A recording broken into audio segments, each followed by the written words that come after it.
Salve galera, salve Maria! Estamos começando hoje o nosso segundo episódio do nosso podcast com o tema de hoje em Milagres Eucarísticos. Tema mais votado aí no nosso Instagram, na nossa última enquete aí. Foi 42% de votos, uma boa margem. Empatados os nossos dois próximos temas, que serão Vida Religiosa e Virgem Maria. Uma coisa, já que está empatado os dois temas, se vocês quiserem colocar aqui nos comentários ou no Instagram depois, coloque qual dos dois temas estão empatados, que é Vida Religiosa e sobre Virgem Maria, qual dos dois tem que ser primeiro. Top. Fazer o seguinte, o último stories que eu postei, comenta lá qual que você quer que saia depois desse aqui, fechou? Isso. Antes de qualquer coisa, a gente vai apelar nisso sempre. Se inscreve no canal, deixa seu like, comenta e compartilha para que a gente comece a engajar um pouco mais, sim. Mas a gente precisa chegar logo em 1000 inscritos para a gente começar a fazer os ao vivo e tá aqui, ó, tete a tete com vocês, conversando ao vivaço e respondendo as perguntas de vocês também, beleza? Se você não for um seguidor do nosso Instagram, também segue o nosso Instagram. Todas as nossas redes sociais são iguais, tá? @casticatoli, se você pesquisar tanto aqui no YouTube quanto no Instagram, elas vão aparecer iguais.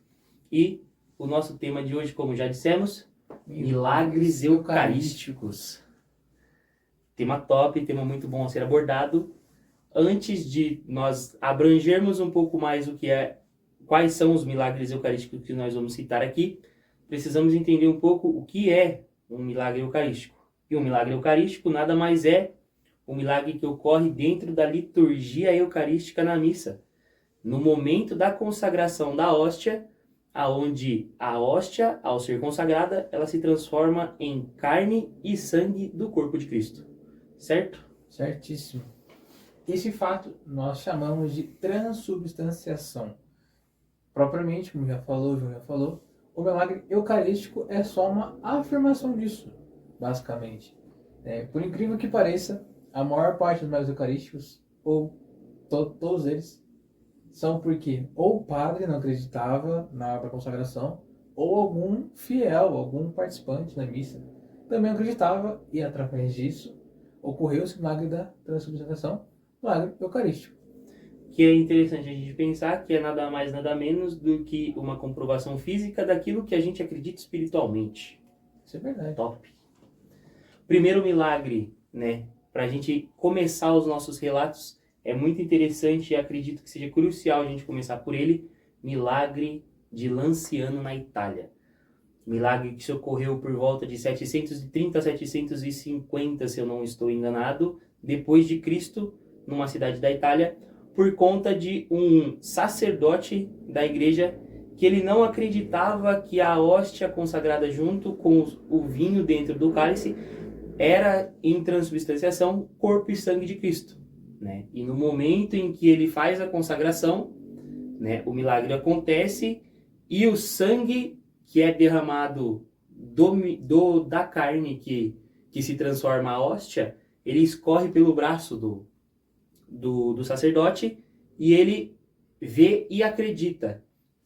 Né? Interessante a gente citar também que, principalmente os 3 milagres que nós vamos falar aqui, eles se transformam, né, em carne, mais especificamente num pedaço do miocárdio do coração. Interessante a gente lembrar disso, né? Que mais pra frente a gente vai citar mais alguns fatos que vão deixar essa curiosidade ainda mais interessante. Um outro milagre eucarístico é de Bolsena, ou Orvieto, né? Que aconteceu em Orvieto, em Bolsena, só que foi depois programado em Orvieto ou vice-versa. Bom, também foi na Itália, foi numa cidade italiana, só que dessa vez foi no século XIII, já na Idade Média ou na período da Escolástica, que nós falamos do século da Luz. Para quem estuda um pouco mais da Escolástica, se diz o século da Luz, porque foi a partir disso que aconteceu o grande movimento dos escolásticos, São Tomás, Santa Teresa d'Ávila enfim, tantos outros santos que são doutores da igreja. Então pode ser um tema chamar que são doutores da igreja. Não é doutor médico, tá, gente? É outra coisa. É outra É parada. outra parada. Bom, mas continuando, a mesma situação. Um padre não acreditava também na consagração, tinha uma dúvida, e depois acreditou, né? Estava com essa dúvida e pediu para que Deus mostrasse o sinal. E esse sinal foi esse milagre eucarístico na hora da transubstanciação. Um fato interessante, através desse milagre, começou-se, após um ano depois, a festa de Corpus Christi, né? Que é na quinta-feira depois da oitava da Páscoa. Ou seja, quando o milagre aconteceu em Bolsena, na Itália, as pessoas ficaram tão maravilhadas que na cidade vizinha, que é Orvieto, morava o Papa, naquela época era Papa Urbano IV, chamou-se o Papa foi verificar, e após um ano, ou seja, esses milagres não são reconhecidos pela Igreja na mesma data. Na mesma data. Tá? É sempre um tempo depois. Isso é para milagre, isso é para santificação, tá? Porque existem santos que até hoje são beatos. Sim. E tem santos que só foram reconhecidos há um século depois, 2 séculos depois. Então, isso é algo, um processo demorado. Um fato interessante, estou até fugindo do tema, mas um fato interessante é que Albert Einstein reconheceu que o método da igreja o método para a igreja, para usar para a santificação, ele diz que é o mais sério do mundo, porque a gente envolve muitas coisas fora da religião. A gente envolve cientistas que de preferência devem ser ateus para que o milagre seja comprovado, porque Isso. daí foge a ideia de que a igreja pode burlar alguma informação. Então, o cientista ele precisa ser ateu e que ele não saiba de preferência a história por trás daquilo que ele está pesquisando, para que comprove ainda mais o milagre. Isso, um exemplo disso também é o milagre do sol que aconteceu em Fátima, que quem tem lá presente, além dos religiosos, dos padres, ateus, que também acreditaram, viram e comprovaram o que aconteceu, e a igreja reconheceu as aparições. Isso é um método muito complicado, até para a santificação, porque a santificação precisa das pessoas em volta, dos parentes, amigos, do padre que é confessor, do padre que é diretor espiritual, se tem algum documento, algum diário, o próprio beato Carlo Acutis, né, que está no processo de santificação agora, depois de muito tempo. Depois de muito tempo, para se provar a santificação dele, pegaram o histórico de pesquisa que ele usava na internet para ver se realmente tinha alguma coisa diferente para se reconhecer como santo. Ou seja, não é só porque a pessoa morreu e fez muitas coisas boas que se torna santa. Sim. Tem todo um processo. Mas, voltando sobre o milagre de Bolsena, falei errado, desculpa, gente. Mas, voltando a esse milagre, um ano depois, em 1264, o fato aconteceu um ano antes, né? 1263, o Papa na bula, vou pegar a cola aqui, eu não vou falar errado. Na bula Transitorum de Hoc Mundo, foi quando o Papa reconhece, além de reconhecer esse milagre, ele também criou-se a festa litúrgica do corpo de Cristo, que é do Corpus Christi. E a celebração, principalmente a missa mais antiga, né? E as músicas que foram decorrentes da celebração, todas elas foram feitas por São Tomás de Aquino, que vivia naquela época que o próprio Papa pediu para que se fizesse toda essa liturgia, tudo maravilhosa, que o doutor Angélico, São Tomás, não tem o que falar sobre ele, que acabou fazendo essa festa que até hoje celebramos ela. Isso é até um fato interessante, né? Através de um milagre, nós temos uma festa. Uma festa celebrada pela igreja. E há um outro milagre, que não é um milagre que aconteceu na transubstanciação, mas que também pode ser considerado um milagre eucarístico, o milagre que aconteceu em Siena, no século XVIII. Esse milagre, propriamente, foram as hóstias consagradas, elas acabaram sendo roubadas na igreja, e posteriormente foram encontradas intactas e incorruptas, sem nenhum vestígio de sacrilégio nelas. Isso também é um fato, é um milagre eucarístico, como já foi, a gente já está falando, o milagre eucarístico não é só algo visível, Visível. Sim. é algo que pode acontecer e não ser da carne, do cálice se tornar em sangue e da hóstia se tornar em carne. Pode ser um milagre assim, que aconteceu em Siena.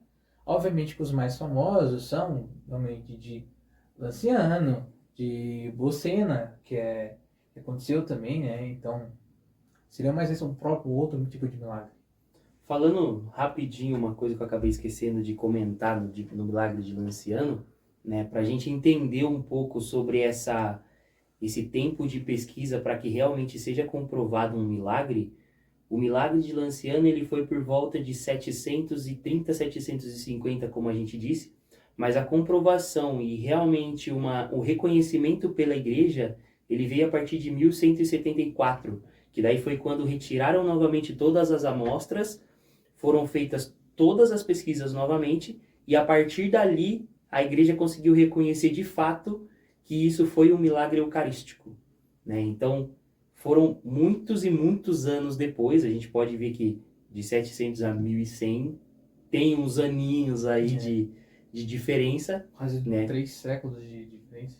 Para que a gente possa entender que não é na hora, né? Não é tipo assim, aconteceu aqui, você vai falar com o padre da sua igreja e é um milagre, né? Tem toda uma pesquisa por cima, tem todo uma história, um trajeto para que depois possa ser reconhecido como um milagre mesmo, 100% comprovado. E um fato interessante é que esses milagres, eles são preservados, tão preservados até hoje. Então, claro que, dependendo como se for, se você for para Lanciano, você ainda vai encontrar a Oxalá com sangue. Sim. Se você for para Bolsena, também vai encontrar. Né? É um fato interessante que quando o seu milagre chegou a manchar o corporal. Tá? E de tanto sangue que jorrou na hóstia, manchou o corporal. Né? E esse foi um dos pontos que também foram estudados e tudo mais. Né? Como a gente já falou já também, isso só é um fato visível para aumentar a nossa fé. Nós que duvidamos, que somos que nem São Tomé, também julgamos São Tomé, mas que nós que duvidamos tanto dele, é mais uma forma de reconhecer. E um outro fato interessante que a gente vai falar aqui, que o sangue, né, o teste sanguíneo é de AB, que na época era bem comum entre os judeus. Né? Tem outros dados que mostram que seria um homem que morreu perto de 33 anos, que a causa da morte pelo DNA do sangue era de crucificação. Que realmente viveu em exatos mesmos momentos e mesmo tempo em que Jesus viveu. Né? É tudo bem ligado, não tem nada realmente comprovado, né? Mas são fatos que já são provados cientificamente que é mais ou menos por aí. E o interessante da gente perceber de todos esses milagres, tanto os milagres eucarísticos quanto os que não são eucarísticos, mas que envolvem de alguma forma o sangue de Cristo, é que todas as amostras de sangue, elas são do mesmo tipo, que são todas AB.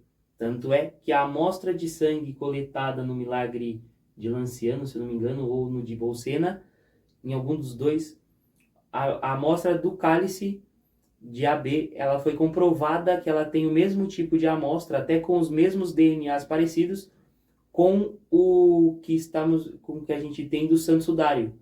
Né? O Santo Sudário, para quem não sabe, é o pano que envolveu Jesus após a morte por crucificação, que envolveu Jesus, o corpo inteiro dele. Né? Que é um milagre muito interessante a gente falar somente dele em um tema também. Deixa aí no comentário se você quer que a gente fale. E é interessante a gente ver isso porque realmente são coisas que vão comprovando a nossa fé, vão trazendo para a nossa caminhada e para a nossa trajetória que nós realmente estamos em um caminho e que esse caminho ele só leva a uma pessoa, que é Cristo, né? É muito interessante quando a gente pesquisa sobre milagres, né? Sobre os milagres, sobre santificações, né? Pesquisando até mesmo a própria história do próprio Jesus, nós entendemos que realmente aquilo que nós estamos seguindo, ele parte para o mais correto, né? E é muito lindo, cara, pensar e ver sobre tudo isso. E quando a gente fala, a gente tem as questões das outras religiões, né? Por mais que isso não é uma crítica, tá? Antes de mais nada, a gente não está criticando nada do tipo. Tudo é cristocêntrico, ou seja, tudo se está ao centro de Cristo. Até as aparições de Nossa Senhora que a gente comentou de Fátima é cristocêntrica, porque ela revela a mensagem do Filho. Os milagres eucarísticos são cristocêntricos por si, então, porque são de Cristo. O milagre de São Januário, que também acontece, que é outro milagre que é um pouco parecido, que é o sangue de São Januário, ele se liquidifica. Eu não sei se a palavra é certa, tá, gente? Desculpa. Mas ele se torna líquido. O sangue em si, ele é petrificado, ele tá sólido. Ele não, porque é tanto tempo já, e é normal devido à duração, aos anos, que fique duro, que fique, assim, petrificado. Só que existe um milagre, existe uma celebração, que é feita 3 vezes ao ano, que quando, no final dela, ser celebrado, o padre levanta a relíquia do sangue de São Januário e ele balança. Assim, tá ao vivo, você pode procurar na internet que vai aparecer que o sangue que estava petrificado, ele se liquidifaz, ele se torna líquido, ele balança normal, como se fosse um sangue normal, né? Então existe uma tradição, uma devoção, que quando esse milagre acontece 3 vezes, é uma notícia boa, vem algo bom. Mas quando não acontece de uma dessas 3 vezes, só acontece só uma vez, significa que vai vir algo ruim, algo de ruim está vindo, né? Isso aconteceu antes da pandemia, isso aconteceu antes de uma invasão que aconteceu na Itália, até antes da Segunda Guerra também isso aconteceu, de não se liquidificar 3 vezes no ano, aconteceu de só acontecer 2 vezes ou uma e acabou dando uma notícia ruim depois, seja a invasão que aconteceu na Itália, seja o nazismo, a Segunda Guerra, ou até mesmo o Covid. Então, é normal se você encontrar, se você for um pouco mais religioso, não religioso, né, mas se você procurar um pouco mais sobre questões de devoções, milagres, sempre vai ver a questão do São Januário. Sempre vai ter notícias de perfis católicos que não ajudam tanto, né? Eles mostram, falam, o sangue de São Januário se liquidificou mais uma vez, né? Ou dessa vez não aconteceu, pode ser algo ruim e tal. Sim, e é interessante a gente pensar nisso, porque é sempre comprovando mais que os milagres eles não eram feitos só antigamente, né? Que recentemente milagres acontecem muitas vezes não de forma visível, não de forma para que a gente veja, mas milagres sempre acontecem, né? E quando é um milagre que se trata realmente de algo visível, é porque Deus ele realmente está querendo mostrar algo para nós que nós não estamos conseguindo enxergar. Por exemplo, o de São Januário, né? Antes da pandemia, foi um fato muito claro de que realmente veio algo ruim mais para frente, né?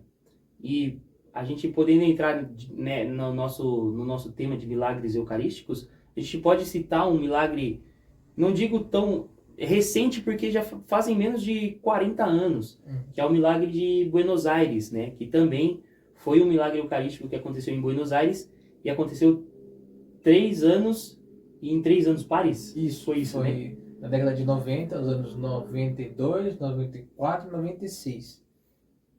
Esse milagre, eles ainda estão sendo estudados, são milagres recentes, são milagres que ainda não têm muitas comprovações, mas que já tem um bom caminho andado para que ele realmente se torne um milagre eucarístico, né?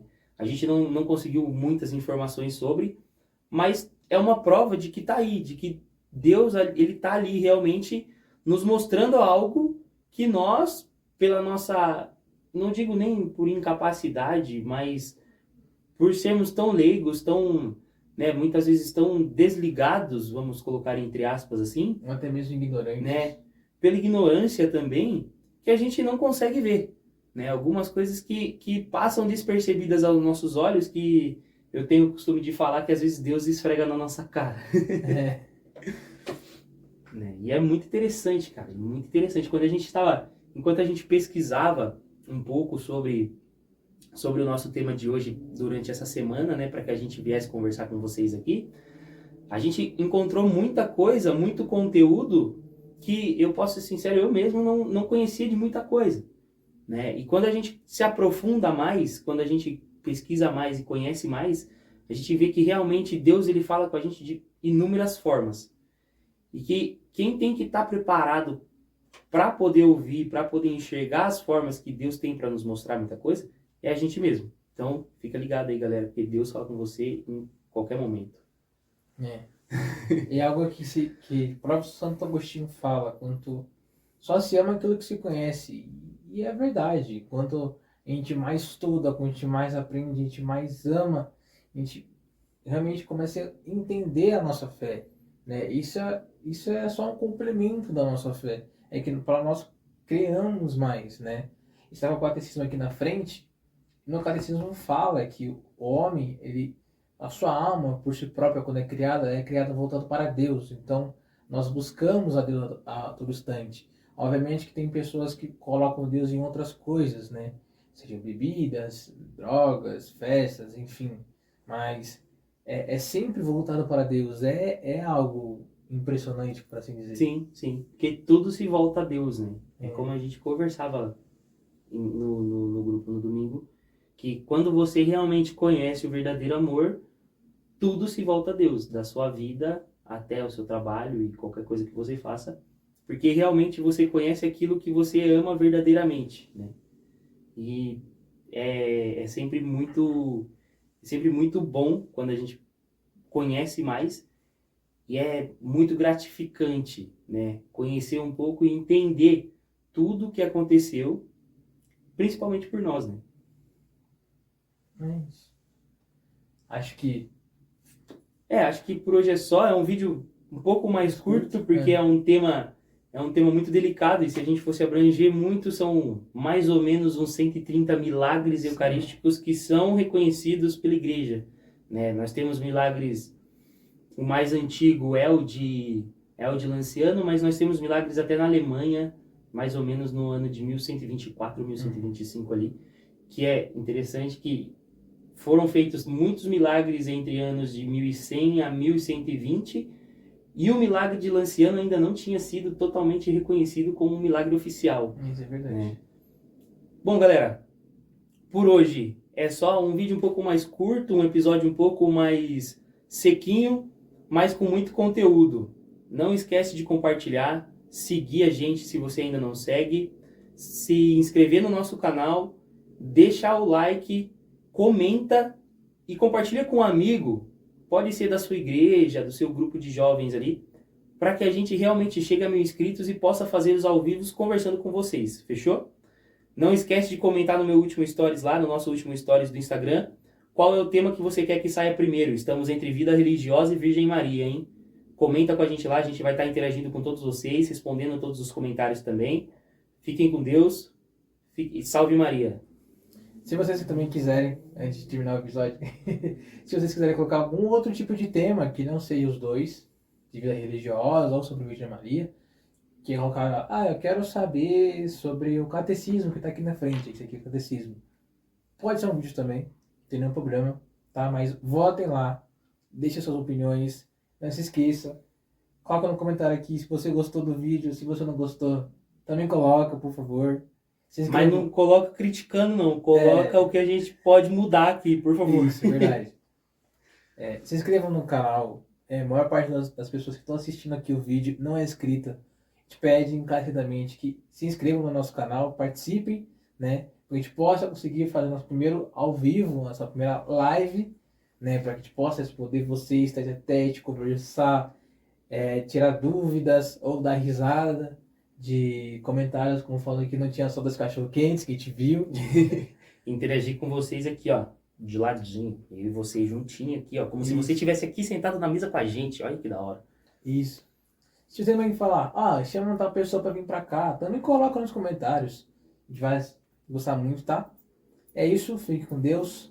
Salve Maria e viva Cristo Rei. A paz de Cristo esteja contigo. Amém.